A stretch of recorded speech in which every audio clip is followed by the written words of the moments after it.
En 1950, dans la petite ville de Tucson, en Arizona, un événement étrange et encore inexpliqué se produisit, la pluie de graines. Un jour de printemps, alors que le ciel était dégagé et sans nuages, les habitants de Tucson virent tomber du ciel des milliers de petites graines noires.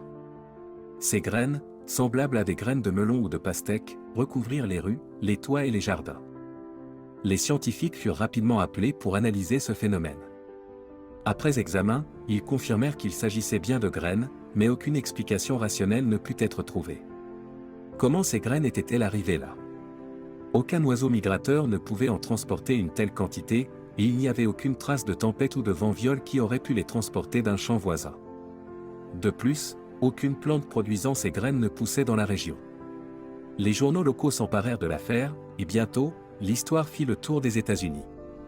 Certains y virent un signe divin, d'autres une plaisanterie géante, mais personne ne put prouver l'origine de ces graines. Des botanistes tentèrent de les faire pousser, mais aucune ne germa. Elles semblaient inertes, comme si elles avaient été stérilisées avant de tomber du ciel. Des années plus tard, en 1971, un phénomène similaire se produisit en Angleterre, à Wigan. Cette fois, ce furent des haricots qui tombèrent du ciel.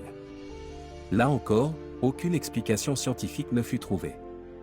Les météorologues évoquèrent la possibilité de trombes ou de tourbillons d'air ayant aspiré les graines d'un champ lointain, mais cette théorie ne put être confirmée. Aujourd'hui encore, ces « pluies de graines » restent un mystère. Certains y voient un phénomène naturel rare, d'autres une énigme qui défie la science. Et si vous vous promenez à Tucson, on vous racontera peut-être cette histoire insolite, en vous montrant une petite graine noire conservée comme une relique d'un événement qui, un jour, fit tomber le ciel sur la terre.